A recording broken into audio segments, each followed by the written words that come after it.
Muito bem, nós estamos aqui para mais um programa nesse canal do YouTube, onde estamos gravando capítulo por capítulo, verso por verso das Escrituras Sagradas, para que você tenha um conhecimento mais profundo da Bíblia. Você pode usar esses estudos de forma sistematicamente, ou você pode consultar o que nós estamos falando de cada capítulo da Bíblia. No final, quando nós terminarmos todos os capítulos do Novo Testamento, você terá um comentário de cada capítulo do Novo Testamento.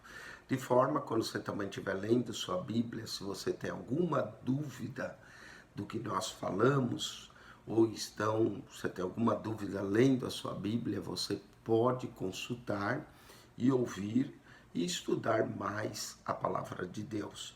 O propósito desse comentário é facilitar a vida das pessoas, de pregadores do Evangelho, de pessoas que querem conhecer mais a Bíblia, e assim a pessoa terá um comentário tipo videoteca, onde nós estamos trazendo cultura, estamos trazendo contexto, para que você entenda de forma melhor as Escrituras.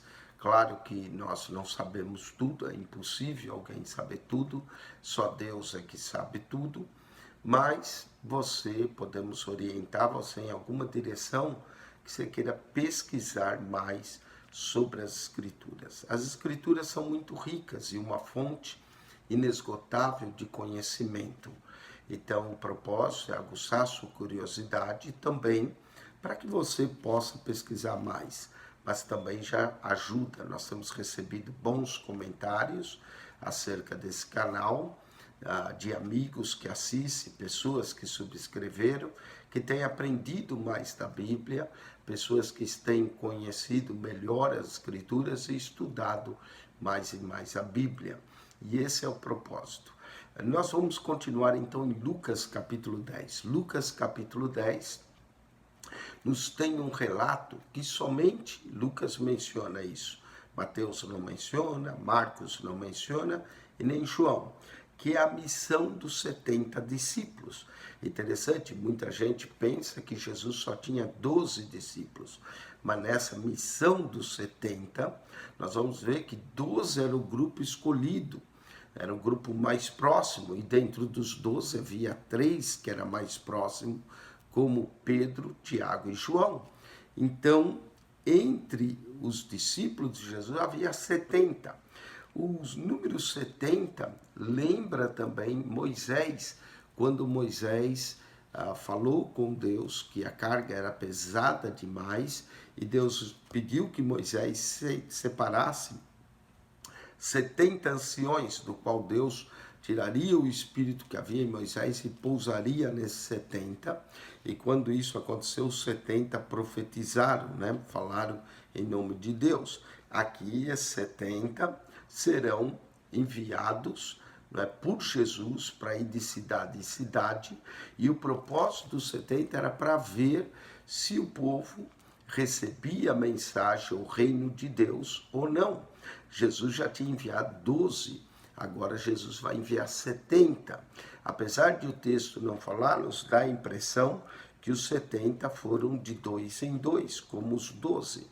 Então, os 70 são enviados, se eles forem de 2 em 2, seria um grupo de 35 e 35 em todas as cidades que eles iriam percorrer para ver a aceitação do Filho de Deus. Nós notamos que Jesus já havia feito uma pergunta antes de quem os homens diziam que ele era. Então, as opiniões eram diversas, não é, acerca de Jesus. Uns diziam que ele era João Batista, outros diziam que ele era Elias, ou algum dos profetas do Antigo Testamento. Então, agora enviar os 70 e provar se a mensagem do reino estava aceita ou não. O 70 também aponta para o Sinédrio. No Sinédrio era composto de 70 anciões de Israel. Então, os 12 aponta para as 12 tribos de Israel.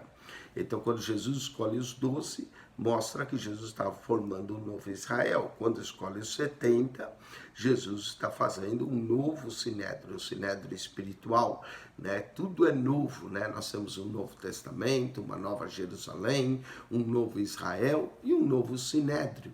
Então, os 70 aponta para isso no Novo Testamento, e Lucas menciona isso.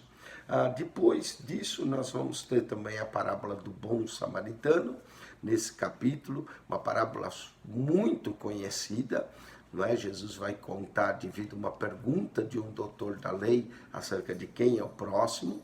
Jesus vai contar essa parábola bem conhecida, e depois nós vamos ter a história de Marta, Maria e Lázaro, né? Maria aos pés do Senhor e Marta tão atarefada. Então, um capítulo emocionante, como todos os capítulos de Lucas, onde nós podemos aprender verdades profundas acerca do reino de Deus. Então, vamos, Lucas capítulo 10. E depois disso, designou o Senhor ainda outros 70. Note que depois disso, segue-se a sequência da história do capítulo de número 9. O Senhor ainda designou outros 70. Os 70 aponta também para quando Deus tirou do Espírito do Senhor que havia em Moisés e pousou sobre os 70 anciões de Israel, e aponta para o sinédrio, como nós dissemos. E mandou adiante da sua face de 2 em 2. Note que eles foram enviados de 2 em 2 a todas as cidades e lugares aonde ele havia de ir. Então, os 70 serve de precursores e de preparar o caminho de Jesus antes dele chegar, para ver a aceitação ou não do reino do céu. E dizia-lhes: grande é em verdade a seara, mas os obreiros são poucos. Interessante, apesar de o Senhor enviar 70, parece que ainda os 70 não era suficiente, porque ele diz: grande é a seara e poucos são os obreiros. Isso também lembra Mateus, capítulo 9, verso 39, antes de Jesus enviar os 12. E alguma das instruções aqui dos 70 parece que é repetida acerca também quando Jesus enviou os 12, em Mateus 10. Grande é em verdade a seara, mas os obreiros são poucos. Rogai, pois, ao Senhor da seara que envie obreiros para a sua seara. Então, nós devemos sempre rogar e pedir que Deus mande mais obreiros para a sua seara. A seara, de fato, é grande.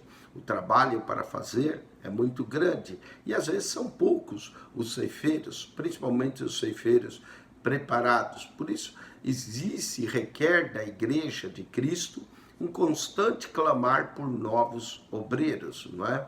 Nós mesmos não podemos fazer tudo, ninguém pode fazer tudo, e todos nós um dia seremos substituídos por alguém. Apesar de eu creio que o ministério de cada um que Deus concede é o único para aquela pessoa, né? Deus não precisa de 2 Billy Graham, Deus não precisa de 2 Jimmy Swaggart, Deus pode usar um Billy Graham, um Jimmy Swaggart, e pode usar um João, um Marcos, um Antônio. Cada pessoa tem o seu ministério próprio, não é? E quando uma pessoa partir, Deus pode levantar outro. Então, cada um de nós, mas os obreiros preparados para a seara, às vezes são muitos poucos. Por isso que consiste de a Igreja de Cristo estar constantemente rogando por novos obreiros na seara. Ide, e eis que eu vos mando como cordeiros no meio de lobos. Uau, que situação, não é? Os obreiros vão, na verdade, como cordeiros, como ovelhas no meio de lobos. Se você colocar cordeiros no meio de lobos, é para serem devorados, é para serem comidos pelos lobos. E muitas vezes é o que vai acontecer com os discípulos de Jesus. Alguns vão morrer como mártires, principalmente lá no grande Coliseu de Roma, muita gente morreu como mártir, não é? Mas ao morrer como mártir, ao dar a sua vida pela causa de Cristo, eles estavam dando testemunho da sua fé, que eles estavam dispostos até morrer. Nesse caso aqui, eles estão indo, né? E essa é outra coisa interessante, porque nesse caso eles estão indo às tribos de Israel, as cidades de Israel, mas quando Lucas escreve, também lembra a perseguição que os discípulos estavam enfrentando. Esse é o sentido que nós chamamos diamétrico das escrituras, né? Tem dois sentidos. Tem o sentido quando Lucas escreveu, que é perto do ano 70, que a perseguição era grande, e tem o sentido de retratar a história quando de fato Jesus mandou os seus discípulos. E aí nós poderíamos dizer que tem um terceiro sentido para os nossos dias, não é? Então tem exatamente a época que Lucas escreveu, apesar de relatar uma história aqui atrás, mas está falando com aquela geração a qual Lucas está escrevendo, apesar de Lucas ter dirigido o seu evangelho somente a Teófilo. E também tem um sentido aqui. Então as escrituras às vezes têm três sentidos, não é? Quando nós lemos, tem um sentido também para nós hoje. Então, eis que eu vos mando como cordeiros no meio de lobos. Não levais bolsa, exatamente quando ele mandou os 12, eles deveriam crer na provisão, no cuidado de Deus. Por isso não levais bolsa, nem alforje, nem sandálias, e a ninguém saudeis pelo caminho. Parece que a mensagem era tão urgente na cidade que eles iam, que não ficariam perdendo tempo. Esse saudeis pelo caminho, normalmente quando o judeu encontrava outro, não era só shalom, eles paravam, conversavam. Então quando Jesus disse não saudeis, é para que eles não ficassem perdendo tempo no caminho, numa conversa longa, e evitasse chegar logo na cidade. Fala aqui da urgência do evangelho, de chegar a essas cidades a mensagem. Era o tempo da visitação de Israel. Infelizmente eles não conheceram o tempo da sua visitação. E em qualquer casa onde entrares, dizei primeiro paz, seja nessa casa paz. A palavra shalom quer dizer uma paz completa, uma paz que vem de Deus, indica mais do que paz também, indica prosperidade, indica bênção de Deus, né? E a paz venha nessa casa. E se ali houver algum filho da paz, alguma pessoa digna de receber essa paz, porque o evangelho ele é oferecido, mas nós também temos que ser dignos de receber essa mensagem. Uma das primeiras características para receber essa mensagem é um coração humilde, bem-aventurados os pobres de espírito, porque deles é o reino dos céus. Para a pessoa soberba, orgulhosa, não existe a paz que Cristo oferece. Deus se revela aos humildes, aos simples. A Bíblia fala que Deus dá graça aos humildes, mas resiste aos soberbos, né? Então, a primeira condição, se é o filho da paz, era alguém digno de receber. Repousará sobre ele a vossa paz. A paz que Cristo nos oferece é uma paz que excede todo entendimento. A paz é em Cristo, né? Jesus diz, em mim tereis paz, mas no mundo tereis tribulações. Então, no mundo nós não vamos encontrar paz. A paz verdadeira se encontra em Cristo. E se não, voltará para vós, não é? Quando a gente leva a mensagem do Evangelho, quando a gente leva a bênção de Deus, se alguém é digno, recebe. E se não, volta para nós mesmos. E ficar na mesma casa, normalmente eles se hospedavam numa casa, comendo e bebendo do que eles tiverem. Não é? Então, quando eles se hospedavam, se a casa era digna, ia hospedar eles deveriam permanecer ali, pois digno é o obreiro do seu salário. Algo importante que Cristo mostra, que todo aquele que se prontifica a levar a mensagem do Evangelho, ele vai receber o que é digno, o que é justo, pelo menos a comida, a hospitalidade, ele deveria receber, e isso é considerado salário. No Evangelho ninguém é chamado para enriquecer, né? Muita gente hoje prega a teologia da prosperidade, que Deus quer te abençoar, que você quer ficar rico e aquilo mais. Mas o Evangelho não é isso. Deus pode, com certeza, enriquecer qualquer pessoa, como enriqueceu Salomão, porque Deus é dono do ouro e da prata. Mas não é esse o propósito. O propósito do Evangelho é trazer salvação, não é trazer riqueza para ninguém. Não é, se quer ficar rico, vai fazer business, vai fazer qualquer coisa, mas não o Evangelho, e nem comercialize o Evangelho, porque as pessoas, os obreiros que assim agem, podem ser chamados de mercenários. E, sinceramente, eu não quero estar nas sandálias deles ou nos sapatos deles nos dias do juízo. não é? O Evangelho foi dado para que nós possamos levar. Claro que o obreiro é digno do seu salário, mas o Evangelho não é meio de enriquecer ninguém. Não é? O Evangelho, o propósito dele é levar salvação às pessoas. E não andeis de casa em casa. Jesus até mostrou que não devia andar de casa em casa. Se uma casa era digna, ficava ali. E em qualquer cidade em que entrardes e vos receberes, comei dos que vos puserem diante. Então eles tinham que ter a disposição de ter, nós dizemos, o estômago de missionário, de comer aquilo que lhe davam. Não é? Não deveria ser exigente. Pessoas que são muito exigentes quanto ao comer, quanto ao beber, eles não servem para a obra missionária. Né? Porque tem gente que, eu só como carne, eu só como frango. Não, olha aqui Jesus diz, comei dos que eles puserem diante. Era até um insulto para um hóspede oferecer uma comida e alguém rejeitar, não é? Principalmente naquela cultura judaica. Então, normalmente comia e dava-se graça por aquilo que se poria diante da pessoa. Jesus vai continuar sobre a missão que eles tinham e curai os enfermos. Cristo sempre manda e traz saúde. Quando o Evangelho chega, traz saúde. Curai os enfermos, que nela houver, e dizei, é chegado a vós o reino de Deus. Note que o reino de Deus é chegado com sinais, com maravilhas, com prodígios, e aonde chegava de fato o reino de Deus, se houvesse alguém enfermo, era curado. Então era a proclamação do reino, era antecipada até por cura. O propósito de Deus curar alguém não é para dar uma demonstração de poder. O propósito é para que as pessoas venham a crer no Evangelho, venham a crer de fato que o reino de Deus é chegado, né? O poder do Evangelho para curar. Mas em qualquer cidade em que entrardes e vos não receberem, saindo por ruas, dizei, até o pó que da vossa cidade se nos pegou, sacudimos sobre vós. E sacudir o pó dos pés, já falamos isso, né? As ruas eram empoeiradas, acumulava pó, era comum chegar numa cidade e lavar os pés, ou quando chegar numa casa, né?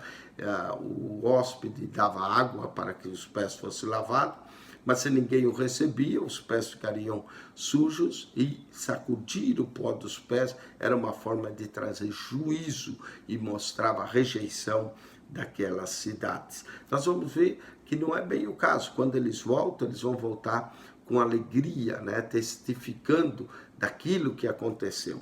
Sabem com tudo isso, já o reino de Deus é chegado a vós. O reino de Deus chega através da pregação do Evangelho. E quando a pessoa crer, ele reconhece Deus como um novo rei. Toda pessoa que é cristã, ela reconhece a Cristo como seu novo rei, não é? Era comum naquela época que havia reis, imperadores, então Cristo se tornava o novo rei da pessoa, um novo senhor, um novo domínio, e o reino de Deus é chegar dessa forma. Eu costumo dizer, né, muita gente diz, quem quer aceitar Jesus, quem quer receber a Cristo, você vai receber o perdão dos seus pecados, seu nome escrito no livro da vida, você vai poder morar no céu, e aí é nós ganhando. Esse é o lado humano, que muitas vezes nós pregamos a salvação. Mas e o que Deus ganha com a sua conversão? O que Deus realmente recebe quando você se converte? Deus está recebendo um pecador arrependido, não é? Mas é mais do que isso. Deus recebe o nosso reconhecimento dele como rei em nossa vida, né? Do Senhor é a terra, a sua plenitude, o mundo e os que nele habita, Salmo 24, verso 1. Mas nem todo mundo reconhece Deus como Senhor, e Deus quer, devido ao nosso livre-arbítrio, que nós o façamos de livre e espontânea vontade. Então o reino de Deus é chegado quando a gente reconhece a pregação do Evangelho. Não é só o que eu recebo, o perdão dos meus pecados, o direito de morar na vida eterna, mas o reconhecimento do Senhor, do universo, de Deus, a fé nele, o crer nele, porque sem fé é impossível agradar, e o reconhecimento dele como meu rei. Então, por isso que o reino de Deus é chegado com o reconhecimento de uma pessoa que agora ele tem um novo rei, ele é súdito desse reino e deve obedecer esse reino e viver de acordo com as regras desse reino. Esse é o lado soberano de Deus, o reconhecimento dele como nós. rei. Isso já é, o reino de Deus é chegado a vós. E digo-vos que mais tolerância haverá naquele dia para Sodoma do que para aquela cidade. Quer dizer, a cidade que rejeitasse, no dia do juízo, haveria mais tolerância para a cidade de Sodoma. Apesar de a cidade de Sodoma ser destruída, os moradores de Sodoma serão julgados. Mas a cidade que rejeitasse a mensagem do Evangelho, o chegar do reino de Deus, a presença de Cristo, haveria maior rigor para essa cidade no dia do juízo do que para os cidadãos de Sodoma.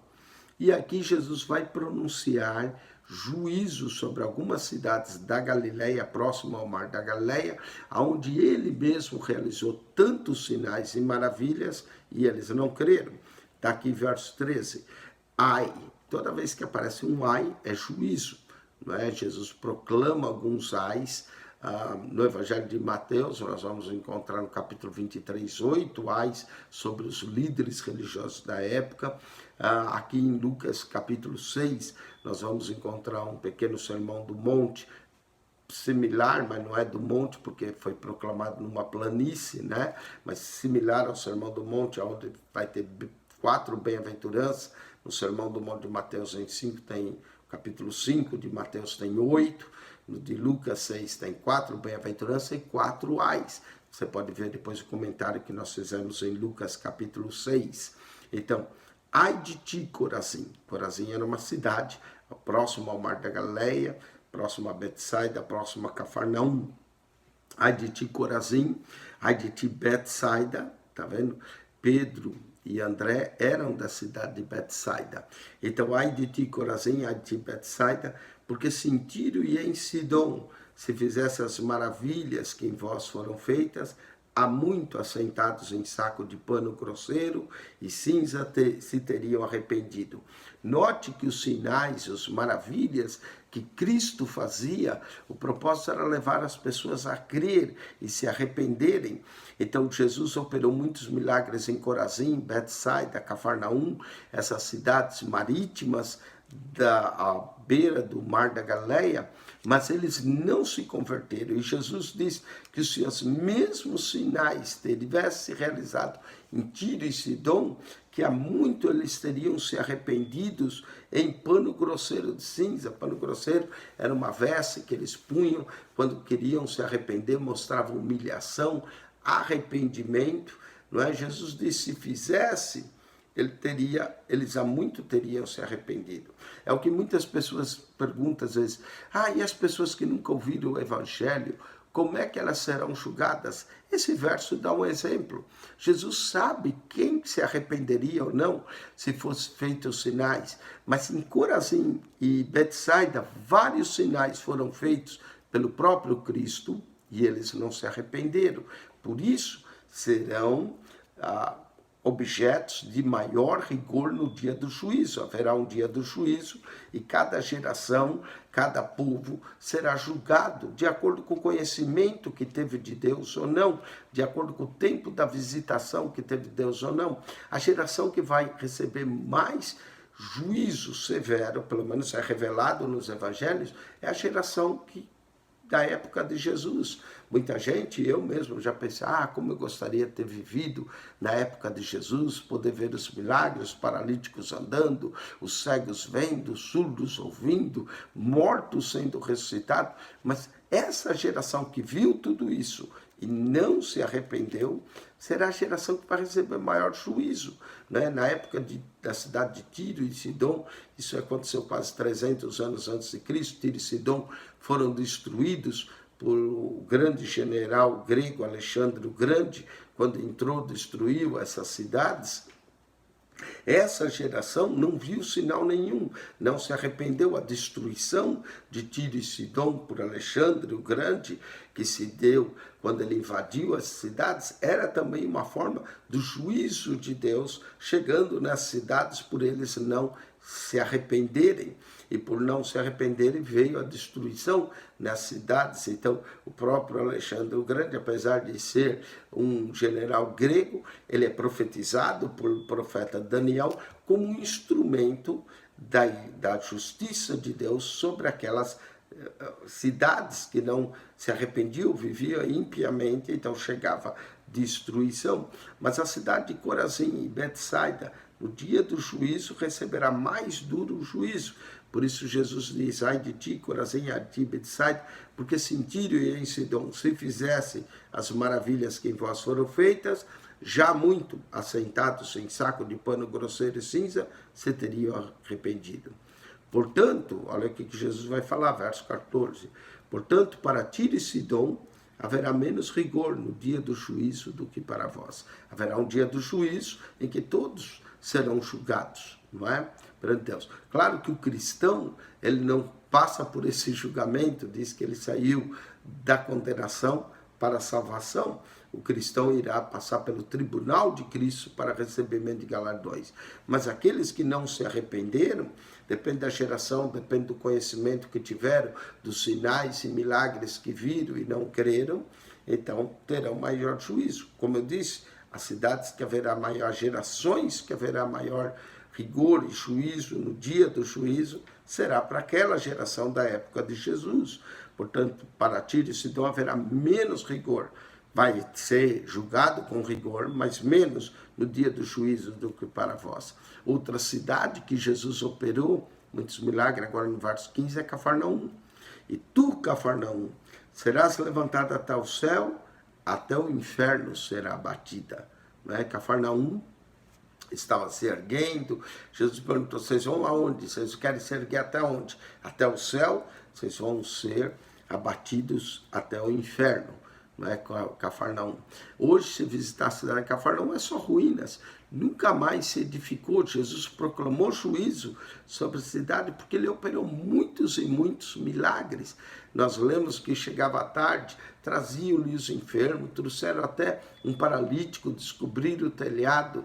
Quando Jesus falou: filho, os seus pecados são perdoados, eles murmuravam: quem é esse que perdoa pecado? Ninguém pode perdoar pecado senão Deus. E aí Jesus diz: olha, para que saibas que o Filho do Homem tem poder, perdoa pecado, te digo, levanta, toma o teu leito e anda. Eles ficaram maravilhados, mas parece que não se converteram, não houve um arrependimento na cidade de Cafarnaum, e por isso foi destruída. Até hoje é só ruínas Cafarnaum, né? Você visita o Mar da Galileia, você vai encontrar a cidade de Tiberíades, que era em homenagem a Tibério César, continua sendo uma grande cidade, mas Cafarnaum totalmente destruída, e nunca mais foi reerguida. E tu, Cafarnaum, será levantada até o céu, até o inferno será abatida. Quem vos ouve a voz, a mim me ouve. Note que um representante de Cristo, uma pessoa que representa Jesus, levando a palavra de Deus, quando a gente ouve ele, está ouvindo ao Senhor. Né? O Senhor fala através daqueles a quem ele envia. É o que Jesus mostra: quem vos ouve a voz, a mim me ouve. Ele havia enviado eles, então quem os ouvisse era como se estivesse ouvindo o próprio Cristo. E quem vos rejeita a voz, a mim me rejeita. Olha que situação para quem rejeitasse aqueles 70 que estavam sendo enviados pelos próprios Senhor Jesus. E quem a mim me rejeita, rejeita aquele que me enviou. Nós temos que tomar muito cuidado para que nós nunca rejeitemos a mensagem do Evangelho. A mensagem do Evangelho e aqueles que representam Cristo na terra, levando essa mensagem do Evangelho. A rejeição pode implicar na nossa rejeição da própria salvação que é oferecida por Deus. Muito bem, a pergunta é: será que os 70 foram de tudo rejeitados? Nós vamos notar agora no verso 17 o retorno dos 70 e a forma como eles retornam. Eles vão retornar de acordo com as Escrituras, com alegria. É sinal que em muitos lugares foram aceitas suas mensagens. E voltaram os 70 com alegria, dizendo: Senhor, pelo teu nome, até os demônios se nos sujeitam. Eles ficaram admirados, a alegria deles era ver que muitas vezes eles repreendiam o demônio se sujeitava. Eles ficaram admirados com o poder que foi dado para eles no mundo espiritual, né? Satanás estava sendo repreendido. Muitas vezes nós sabemos que Satanás era repreendido antes de as pessoas serem curadas, não é? Então eles voltam com tanta alegria dizendo: Senhor, pelo teu nome até os demônios se nos sujeitam. Aliás, esse é um dos primeiros sinais daqueles que crê, de acordo com Marcos capítulo 16, em meu nome expulsarão os demônios. Então eles ficaram admirados e assim espantados com aquela alegria, porque até os demônios sujeitavam. E disse-lhes, eu via, e Jesus vai dizer, e disse-lhes, eu via Satanás como raio cair do céu. Não é? Satanás como um raio cair do céu. Diz que esse se deu, né, na queda de Satanás, né? Satanás desceu do céu como um raio, caiu, quer dizer, um raio desce rapidamente do céu. Foi assim que Satanás desceu, tentou se rebelar, se assentar no trono de Deus, ser adorado como Deus, desceu do céu como um raio, né? Aí Jesus vai falar do poder que ele concede à sua igreja. Interessante, o Salmo 62, verso 14 diz: uma coisa Deus falou duas vezes ao ouvir, que o poder pertence só a Deus, mas o poder agora é dado à sua igreja. Deus compartilha o seu poder do mundo espiritual com a sua igreja. Olha que Jesus vai dizer em Lucas 10, 19: eis que eu vos dou poder para pisar serpentes. Serpente era uma espécie, um simbolismo de Satanás, não é? A grande serpente. Eis que eu vos dou poder para pisar serpentes e escorpiões. Escorpiões também era um animal que tinha veneno, né? E normalmente alguém picado pelo escorpião ou por uma serpente durava pouco. Cristo diz, eu vos dou poder para pisar serpentes. Pode se referir ao próprio Satanás, né? Os seus demônios, seus anjos, e escorpiões também, e toda a força do inimigo. Olha, o inimigo, diante de um cristão consagrado a Deus, não tem poder nenhum. Toda a força do inimigo, e nada vos fará dano algum. A proteção de Deus sobre aqueles que são totalmente entregues a ele. O inimigo não tem força, Satanás não tem poder sobre um crente realmente consagrado a Deus.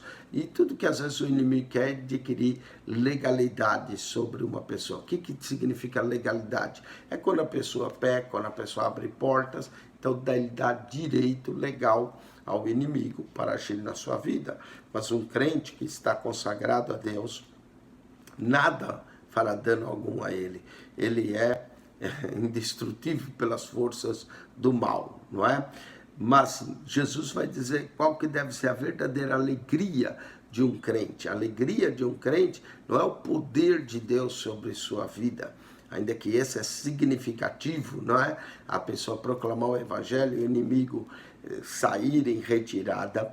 Mas olha só, mas não vos alegreis. Vamos ver o motivo da verdadeira alegria de um cristão. Porque se sujeitam os espíritos. Então a alegria do cristão não deve estar no poder de Deus, ainda que isso alegrava. Alegrai-vos antes por estar o vosso nome escrito nos céus. Bom, imagine coisa maravilhosa ter o seu nome escrito nos céus. Alguns dizem, aonde está escrito? No livro de Apocalipse diz que tem o livro da vida. E todo aquele que não for achado escrito no livro da vida será lançado no lago de fogo, ou seja, será condenado. Então a grande alegria de um cristão não é pelo fato de Deus realizar milagres, ainda que nós podemos nos alegrar. Imagine só ver uma pessoa endemoniada antes ser liberta, ser curada, ver vidas transformadas, ver pessoas que eram paralíticas poder andar, cegos poder ver e até mortos ressuscitar. Isso é maravilhoso, mostra a chegada do Evangelho de Cristo, alegra o coração quando isso acontece, não é? Ver o poder de Deus sendo chegado. Mas a verdadeira alegria de um cristão deve ser ter o seu nome escrito nos céus, ter o seu nome escrito no livro da vida. Então Jesus diz que a verdadeira alegria nossa, alegrai-vos antes, não é? porque não vos alegreis, porque sujeitos, mas alegrai-vos antes por estar o vosso nome escrito nos céus. Que maravilha! Diz que a pessoa de Deus é conhecida nos céus, na terra e até no inferno, né? Conhece essa pessoa. Naquela mesma hora se alegrou Jesus. Jesus se alegrou. Jesus no Espírito Santo. Olha, eu gosto da expressão de Lucas. Lucas é considerado também o Evangelho do Espírito Santo.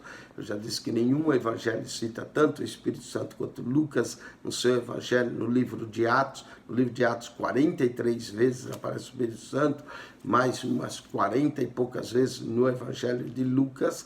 Então nós vamos ter aqui, ó, naquela mesma hora se alegrou Jesus no Espírito Santo. A nossa alegria sempre está no Espírito Santo. E disse: graças te dou, ó Pai, Senhor do céu e da terra, porque escondesses essas coisas aos sábios e inteligentes e as revelaste às criancinhas. Assim é o Pai, porque assim do teu aprove. Note que as grandes revelações de Deus está designada para aqueles que têm o coração simples como uma criança. Assim como uma criancinha pode ter grandes revelações de Deus, não é? O coração simples, mas aqueles que se julgam muito sábios, muito inteligentes, a sabedoria deles, a inteligência deles, às vezes cega-lhes o entendimento para as Escrituras. Eu já vi tanta gente sábia, entendida, que estuda muito e às vezes não consegue ver verdades simples nas Escrituras, e às vezes é uma pessoa humilde, uma pessoa simples, uma pessoa com pouca cultura, mas tem grandes revelações de Deus, tem profunda intimidade com Deus. Nesses anos de ministério, tenho visto pessoas muito sábias e que não descobrem verdades profundas, como às vezes pessoas mais simples, pessoa mais humilde. É interessante isso. E Jesus se alegrou no Espírito Santo, dizendo: graças lhe dou, ó Pai, Senhor do céu e da terra, porque escondesse as coisas aos sábios e inteligentes e revelasse às criancinhas. Assim, ó Pai, porque assim do teu aprove. Tudo por meu Pai. Eu gosto da expressão meu Pai. Jesus tinha uma relação íntima com Deus, tratava ele como meu Pai. Realmente ele é o verdadeiro Filho de Deus. Tudo por meu Pai me foi entregue, e ninguém conhece quem é o Filho senão o Pai, e nem quem é o Pai senão o Filho, e aquele a quem o Filho quiser revelar. Que relação maravilhosa entre o Pai e o Filho. Ninguém conhece o Filho senão pelo Pai, e ninguém conhece o Pai senão pelo Filho. Conhecer a Deus como Pai é através do Filho de Deus, Jesus Cristo. Ninguém pode conhecer a Deus como Pai a não ser por meio de Jesus Cristo. Por isso que Jesus disse em João 14,6, eu sou o caminho, a verdade e a vida, e ninguém vem ao Pai. Ele não disse ninguém vai. Se ele dissesse ninguém vai, significava que o Pai estava fora dele. Ninguém vem ao Pai senão por mim. Significa que o Pai está no Filho, o Filho está no Pai. Existe uma relação tremenda. Nós só podemos conhecer realmente o Filho por uma revelação do Pai. Por isso, quando Pedro disse: tu és o Cristo, o Filho de Deus vivo, Jesus disse: bem-aventurado és tu, Simão Bar-Jonas, que não foi carne e sangue que te revelou. Quem nos revela o Filho é o Pai. E uma vez que a gente conhece o Filho, agora a gente conhece o Pai. Então o Pai e o Filho têm um relacionamento tremendo. O Pai revela o Filho revela o Pai. Nós o conhecemos um ao outro. Pai e Filho é algo maravilhoso aqui nas Escrituras, essa intimidade. Tudo que meu Pai me foi entregue, ninguém conhece quem é o Filho senão o Pai, nem quem é o Pai senão o Filho, e aquele a quem o Filho o quiser revelar. Então, revelações profundas vêm através do Filho de Deus para nós. E voltando-se para os discípulos, disse em particular: bem-aventurados os olhos que vê o que vós vedes. O que aqueles olhos deles estavam vendo? O próprio Cristo. A revelação de Jesus, a encarnação de Deus na terra por meio de Jesus. Por isso que quando João começa sua carta, sua primeira carta, ele diz: os nossos olhos viram, nossas mãos apalparam o verbo vivo. Até João, anos mais tarde, lá pelos anos 90, 60 anos depois de ter vivido com Jesus, João escreve suas cartas e ele está meditando na grandeza da revelação que foi Jesus Cristo na terra. Ele pensando, nossos olhos viram, nossas mãos apalparam o verbo da vida. O próprio João deitou sobre o peito dele anos mais tarde, lá pelos anos 90, quando João escreve seu evangelho, suas cartas, ele está ainda abismado que ele teve essa revelação de Jesus Cristo na terra. E ele depois escreve até o livro do Apocalipse, a grande revelação de Jesus, não é? Então João sempre ficou abismado, nossos olhos viram, nossas mãos apalparam o verbo da vida, porque na época também de João apareceu um grupo que estava negando que Cristo realmente poderia ter encarnado, não é? E ele falou, não, nossas mãos viram. Na sua carta ele diz, aquele que não confessa que Jesus vem em carne, esse tal é o anticristo, não é?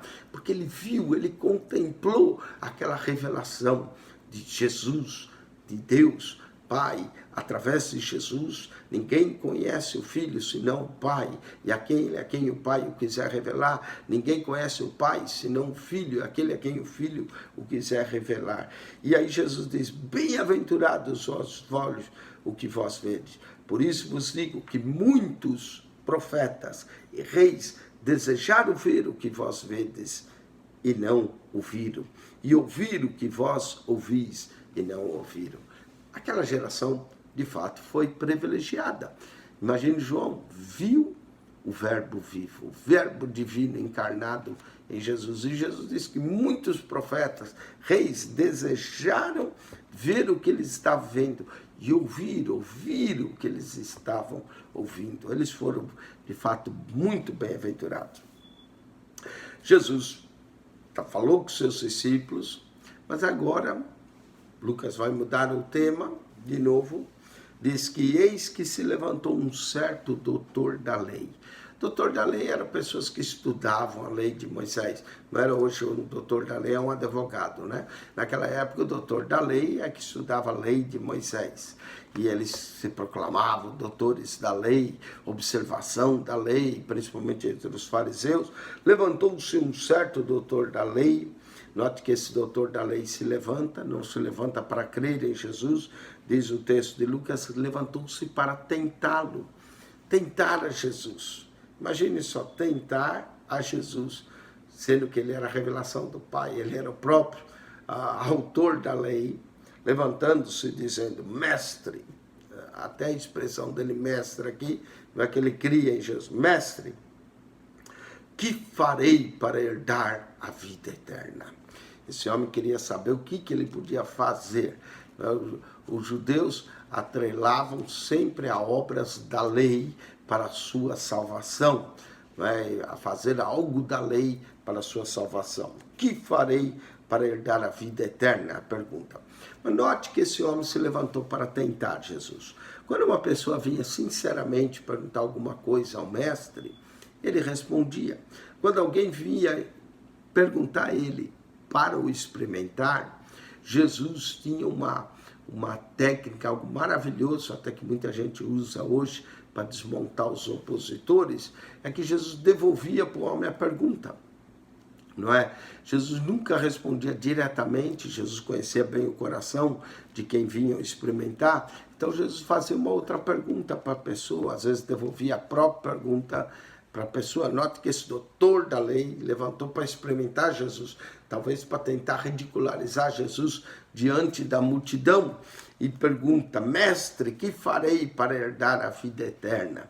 Talvez ele mesmo sabia, e nós vamos notar no contexto, que ele sabia a resposta à sua própria pergunta, só para ver o que Jesus dizia, para tentar dizer, isso aí não é mestre coisa nenhuma, eu é que sou mestre, eu é que sou doutor da lei.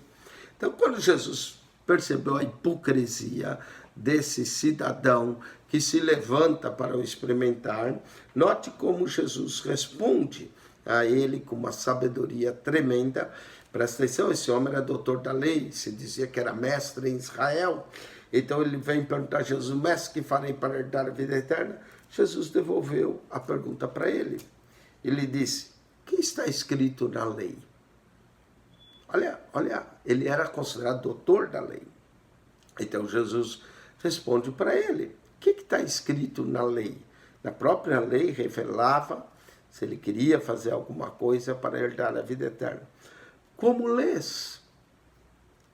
Está vendo? O que está escrito na lei? Já que você é doutor da lei, por que pergunta a mim, mestre, não é? Que farei para herdar a vida eterna? Jesus devolve a pergunta para ele: o que está escrito na lei? Como lês? E note que ele sabia a resposta à sua própria pergunta. E respondendo, ele disse: amarás ao Senhor teu Deus de todo o teu coração, de toda a tua alma, de todas as tuas forças, de todo o teu entendimento, e ao teu próximo como a ti mesmo. O que ele repetiu para Jesus era o chamar. O chamar, Deuteronômio, capítulo 6, versos 4 a 10, diz chamar, é um termo hebraico, quer dizer ouve, né? Diz: ouve, ó Israel, o Senhor nosso Deus é o único Deus. Amarás o Senhor teu Deus de todo o teu coração, toda a tua alma, com todo o teu entendimento. E essas palavras que hoje te ordeno estarão diante de ti, nos umbrais das tuas portas. Por isso que em Israel eles põem a 3/4 da porta um pequeno rolinho, que é o chamado, Deuteronômio 6:4, eles repetem quando eles entram na porta: põe a mão sobre o chamado, bota na boca, para que as palavras estejam diante deles, diante da boca. É um costume, qualquer casa que você vai em Israel, existe o chamar, os umbrais da porta. Não é? Repete, recita, alguns recitavam 2 vezes no dia, uma quando o sol nascia, outra quando o sol se punha, outros recitavam 3 vezes no dia. Amarás o Senhor teu Deus de todo o teu coração. Se alguém conseguir amar Deus de todo o coração, já conseguiu um grande milagre, porque a Bíblia diz em Jeremias que enganoso é o coração do homem, desesperadamente corrupto, quem o conhecerá? Jeremias 17 diz que enganoso é o coração do homem. Então, nós temos que ver o que, né? Ele disse: amarás o Senhor teu Deus de todo o teu coração, toda a tua alma, todas as suas forças e todo o teu entendimento. Isso é o que o chamar diz. Mas ele acrescentou um texto de Levítico, né, que diz: e o teu próximo como a ti mesmo. Ou seja, toda a lei se resume em amar a Deus e o próximo. Quem ama a Deus acima de todas as coisas e ama o próximo, está cumprindo a lei de Deus. Não é? Ele respondeu. Note que ele pergunta a Jesus, mas ele sabia a resposta. Jesus devolve a pergunta para ele, ele respondeu. E o próprio Jesus vai elogiar a resposta dele. Verso 28. Jesus diz: respondestes bem, faz isso e viverás. Então presta atenção. O homem sabia, mas não fazia. É o que muita gente cai nesse erro de conhecer a palavra de Deus, conhecer a vontade de Deus e não fazer a vontade de Deus. Não adianta ouvir a palavra se não praticar a palavra. Não adianta nada conhecer a Bíblia de Gênesis ao Apocalipse, saber quantos versos, quantos capítulos, que tudo da Bíblia, e não fazer o que a Bíblia manda. Então, Jesus disse: você respondeu bem, excelente a tua resposta. Faz isso e viverás. Esse era o problema dos fariseus. Eles eram hipócritas, eles falavam uma coisa e faziam outra. E é o problema de muita gente, que fala uma coisa e vive outra. Não é? Muitas vezes diz que pregar é fácil, difícil é viver o que se prega. Não é? Como alguns dizem: faço o que eu falo, mas não faço o que eu faço. Isso não funciona em termos de evangelho. O evangelho verdadeiro é fazer. Tiago escreve na sua epístola e diz: meus irmãos, muitos de vós não sejam apenas ouvintes, mas praticantes. Jesus disse, respondeu bem.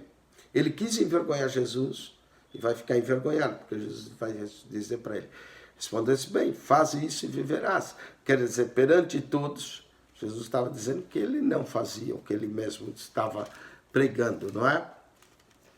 Ele percebeu isso, e ele que levantou para envergonhar Jesus, acabou, ficou envergonhado. Verso 29 diz, ele, porém, querendo justificar-se, né? Então a pessoa quer se justificar, e nós somos os melhores campeões, e nós mesmos justificamos nossos erros, justificamos nossos pecados.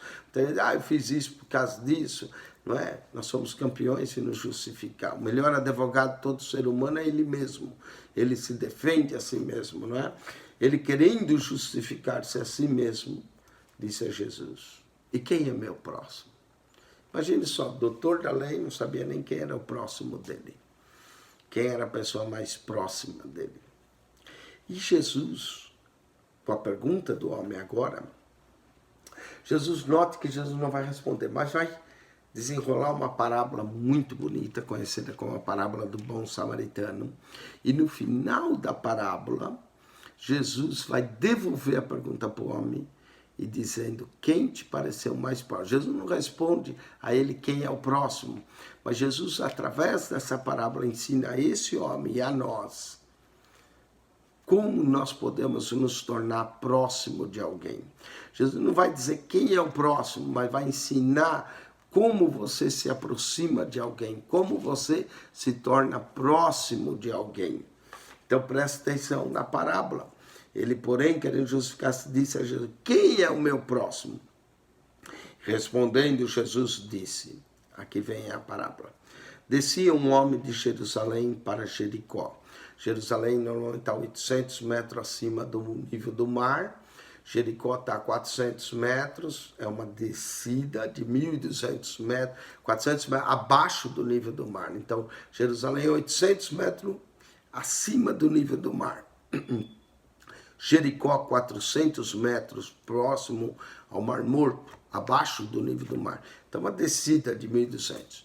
Quando você desce, naquela época, de Jerusalém para Jericó, você atravessa um deserto chamado Deserto da Judeia, onde nesse deserto havia cavernas e se refugiavam muitos rebeldes, zelotes, às vezes ficavam lá esperando as tropas romanas virem para atacar de emboscada, e também muitos ladrões aproveitavam para ficar no deserto. Quando as pessoas desciam, atacavam, a pessoa era um alvo fácil, porque é lugar deserto, atacava a pessoa, batia, roubava ali os bens, alguns eram até mortos, né? Isso também continua existindo em nossos dias, muitas pessoas vão ser assaltadas e acabam mortas pelos bandidos, né? Isso era comum também na época de Jesus. Então, a parábola tem a ver com a situação da época e continua falando para nós hoje. Descia um homem de Jerusalém para Jericó e caiu nas mãos dos salteadores, bandidos, né? Os quais o despojaram, arrancaram-lhe a roupa, né? As roupas tinham valor, arrancaram, despojaram o homem, espancando, note que eles tiveram as coisas do homem com a força, espancando, se retiraram, deixando meio morto. A pancada foi forte, né? O homem apanhou, eram os salteadores, eram mais de um, bateram fortemente, deixaram o homem meio morto, sangrando, meio morto. Ocasionalmente descia pelo mesmo caminho certo sacerdote, e vendo passou de largo. Muita gente pensa, como é que o sacerdote, alguém que deveria ter compaixão, passou de largo? Bom, vamos entender, note que o homem foi espancado, está sangrando, meio morto. Para um sacerdote, se ele tocasse em sangue, ele ficava imundo para exercer sua função. No livro de Levítico há 4 fontes de imundície. Presta atenção. Primeira fonte de imundície era corpo de morto. Note que o homem está meio morto. Se alguém tocasse no corpo de um morto, principalmente sacerdote, ele podia ficar impuro por 1 semana. Então essa é a razão que ele vai passar de largo.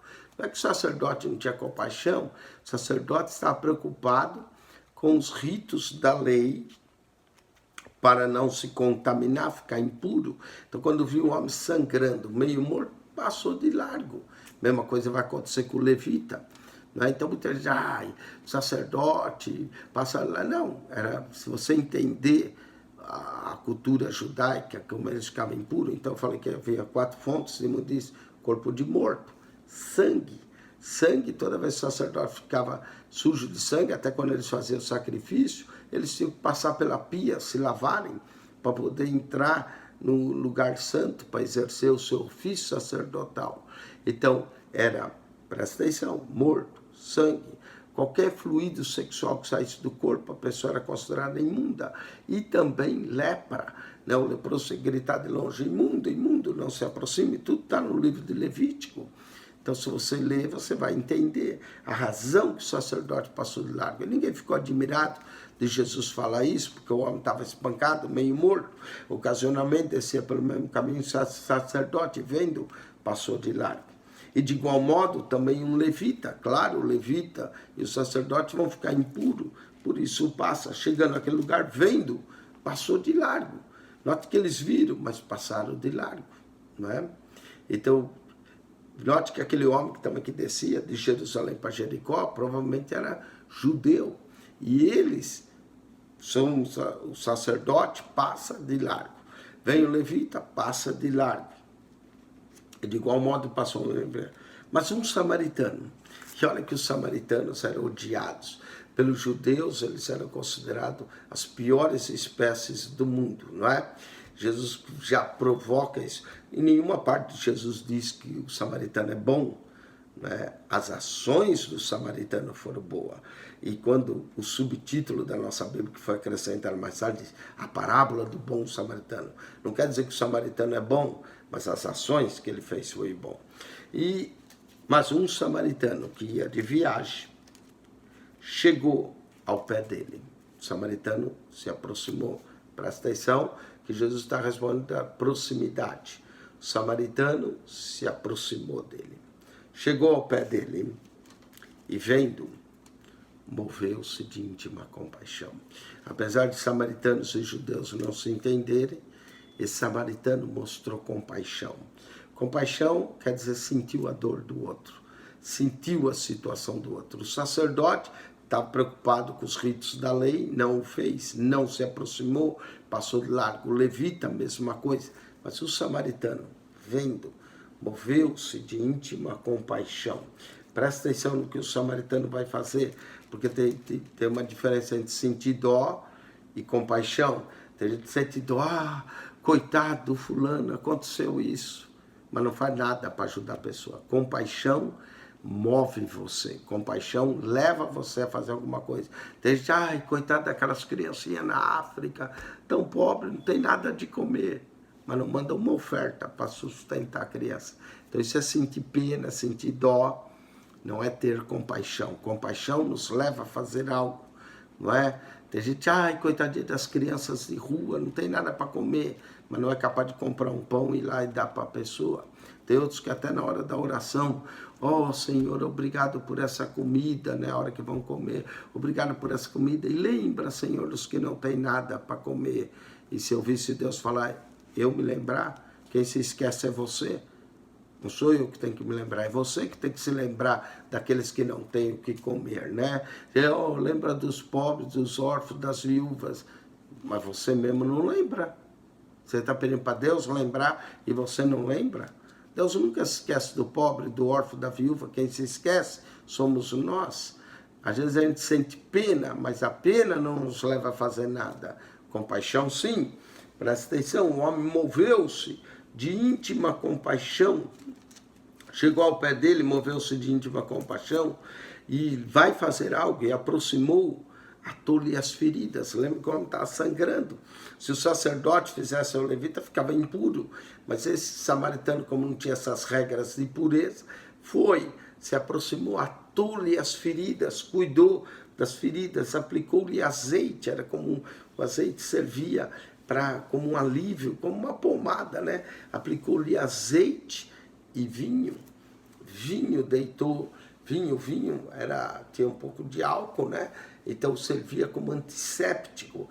Então note que ele deitou vinho, ao deitar vinho queimava um pouco, né? E depois o azeite trazia o alívio. Deitou azeite e vinho sobre as feridas do homem. Até a Bíblia nos ensina como você trata uma ferida quando tem remédio. Se tiver azeite e vinho, dá para tratar a ferida, não é? Deitou azeite e vinho, pondo sobre a sua cavalgadura. O homem mal podia andar. Então, cavalgadura é o animal que ele trazia, provavelmente um jumento, ou quem sabe um camelo, né? Era comum atravessar o deserto de camelo, ou usar um jumento. Esse homem pôs aquele homem sobre a sua cavalgadura, ou podia ser até um cavalo mesmo que ele possuía, pôs o homem sobre a cavalgadura, não diz qual era o animal que ele cavalgava, se era um camelo, um jumento, um cavalo, mas ele pôs, cuidou daquele homem, colocou sobre sua cavalgadura e levou ele para a estalagem e cuidou dele. Olha a compaixão que esse samaritano teve. E a lição que ele nos ensina de compaixão. Compaixão não é sentir dó do outro e não fazer nada, mas é nos mover para ajudar. Isso sim é o verdadeiro praticar da lei. Lembra que Jesus falou ao homem, respondesse bem, faz isso e viverás. O homem não fazia. Não é? Como muita gente não faz. Vê o outro com fome, deixa passar fome. Eu tenho de comer, eu estou bem. O outro que passa fome. Vê o outro com frio e necessidade, deixa o outro passar frio. Isso não é viver o evangelho, nem viver o amor. Viver o evangelho é ver a necessidade e fazer algo. O amar o próximo é fazer algo. Jesus ensina uma lição de como nos aproximar de alguém. Diz que num seminário um professor ensinava essa parábola, não é? Essa história de Jesus, e pediu que os alunos estudassem. Os alunos foram para casa estudar o grego, procurar entender o texto. Aí quando eles vinham para a aula, o professor de propósito colocou alguém lá caído no meio do corredor. Todos os alunos passaram direto para ir para a classe e não fizeram nada. E aí deram as suas explicações da parábola, falaram da compaixão de um do outro. Quando terminou, o professor falou, vocês ao passarem no corredor viram alguém caído lá? Nós vimos, mas nós só atrasaram para a aula. Falei, pois é, todos vocês estão reprovados que vocês não aprenderam nada. Não é? Às vezes a gente pode ouvir uma história e não aprende nada. Ninguém se compadeceu para levantar aquele que estava em necessidade. Então nós temos que ter compaixão das pessoas. Note, Jesus conta que o homem levou aquele homem para uma estalagem, cuidou dele, e quando ele partiu no outro dia, tirou 2 dinheiros, o dinheiro dava uma diária, 2 dinheiros, ele pagou 2 diárias do homem, deu ao hospedeiro e disse, cuida dele, e tudo que ele mais gastares, eu te pagarei quando eu voltar, põe na minha conta, cuida dele, e se gastou mais que eu estou te dando, ainda vou te pagar quando eu voltar. Que história maravilhosa, que história de compaixão que Jesus ensina.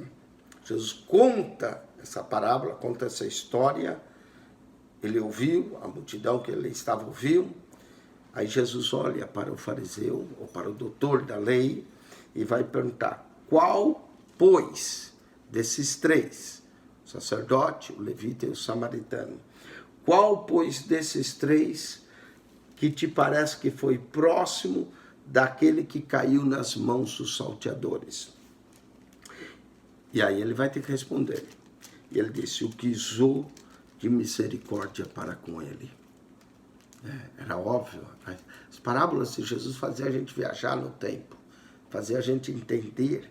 Então quando ele respondeu, aquele que usou de misericórdia para com ele, disse, pois Jesus, vai e faz da mesma maneira.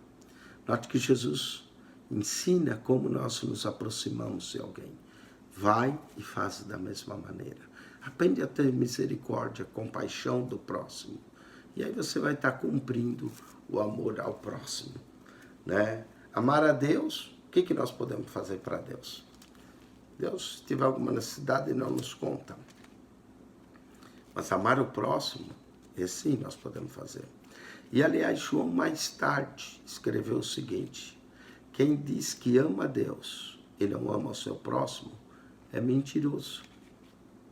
Porque todo mundo pode dizer, ama a Deus, não faz nada para Deus.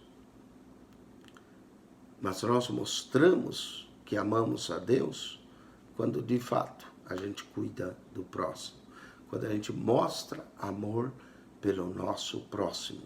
Aí mostramos que amamos a Deus. Dizer eu amo a Deus, não faz nada para Deus.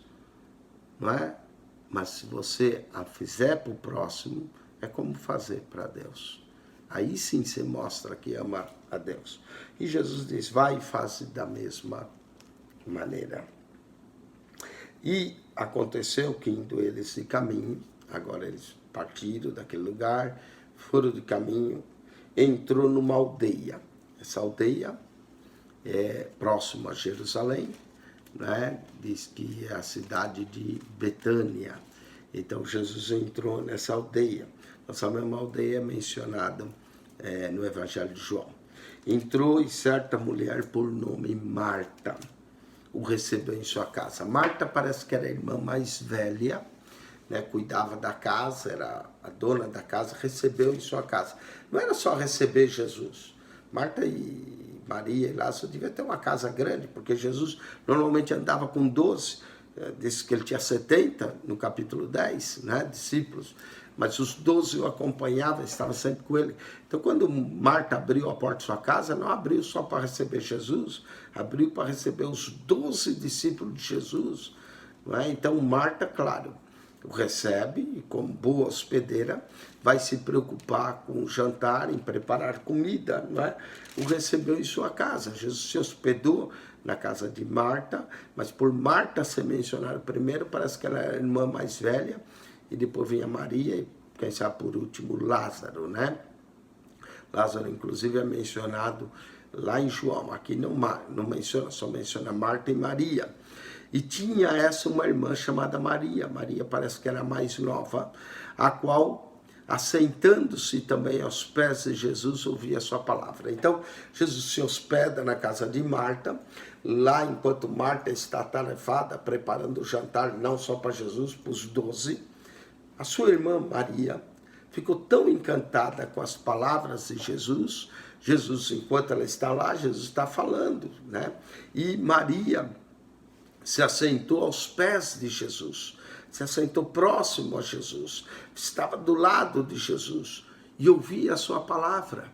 Maria estava encantada com os ensinos do Mestre, com as palavras profundas, como nós acabamos de meditar um pouco nessa história da parábola, sempre movia o coração, levava a refletir, levava a ação, né? Então Maria está ali encantada com o que Jesus fala. Marta, porém, andava distraída, né? Ela, enquanto o Senhor falava, ela não prestava muita atenção, porque os seus afazeres, Marta andava distraída em muitos serviços, ia de um lado para o outro. Marta é o exemplo daquela pessoa que quer fazer muito para Deus, mas não para ouvir a palavra de Deus, que é importante ouvir a palavra de Deus, não é? Marta, porém, andava distraída em muitos serviços, e aproximando, disse, olha só, Marta também está tão atarefada que ela quer dar ordem para o Senhor. Ela diz, Senhor, não te importas que minha irmã me deixe servir só? Dize-lhe, pois, que me ajude. Tem gente que gosta de dar ordem para Jesus, não é? Marta é um exemplo típico. Está lá distraída, não está prestando atenção na palavra de Jesus, ainda vai lá para Jesus, Jesus, manda aí minha irmã vir me ajudar. Né? Por que ela não pediu, oh, Maria, vem me ajudar? Tive que mandar o Senhor, porque o Senhor mandasse a irmã. Quis dar ordem a Jesus. Disse-lhe, pois, que me ajude. Respondendo, Jesus disse, Marta, Marta. Toda vez que na Bíblia 2 nomes é repetido, é para chamar atenção, né? Quando Deus chama Moisés, Moisés, Samuel, Samuel, Jesus disse, Marta, Marta. Estás ansiosa. Ansiosa, ansiedade é estar preocupado, né? Aquela ânsia de fazer as coisas. Tem gente que vive ansioso. Tem gente que está preocupado com o fim do mês, quando está no meio do mês. Ansiedade. Estás ansiosa. E afadigada com muitas coisas. Tem gente que fica tão preocupado com tantas coisas que não tem tempo para Deus, não tem tempo para ouvir a palavra de Deus. Só pensa em trabalhar 7 dias na semana e não tem tempo para tirar e ouvir a palavra de Deus. Estás ansiosa e afadigada com muitas coisas, mas uma só é necessária. Maria escolheu a boa parte, a qual não lhe será tirada. Marta quis dar uma ordem a Jesus, para que Jesus desse uma ordem à irmã, e acabou levando uma tremenda lavada, né, do Senhor, acabou levando ainda uma chamada de atenção pela sua ansiedade, pela sua preocupação, pela sua fadiga em querer fazer muito e não parar para ouvir o Senhor. Não é? Estás fadigado com muitas coisas, mas uma só é necessária. Maria escolheu a boa parte, escolheu o que? Ouvir a palavra de Deus, a qual não lhe será tirada. Com isso, Jesus nos ensina uma bela lição. Não é o muito que a gente faz, mas também ouvir a palavra de Deus. Interessante, na parábola do bom e samaritano ele manda fazer, mas aqui vem a outra lição, que é preciso também ouvir a palavra de Deus. Bem-aventurados os vossos olhos por aquilo que vê e os vossos ouvidos por aquilo que ouve. Tire tempo para ouvir a palavra de Deus, porque a fé vem pelo ouvir e o ouvir a palavra de Deus. Que Deus vos abençoe. Com isso nós terminamos Lucas capítulo 10. Assista os outros programas, Lucas 9, capítulo 9, capítulo 8, para entender essa sequência. E os próximos que nós vamos, Lucas capítulo 11, onde vai começar de uma forma linda falando sobre oração. Que Deus te abençoe. Quem esteve convosco, pastor Eugênio Piacentini, para mais esse programa no canal do YouTube. Que Deus te abençoe grandemente e que a graça de nosso Senhor seja contigo, o amor de Deus, nosso Pai, e as ricas e doces consolações do Espírito Santo de Deus.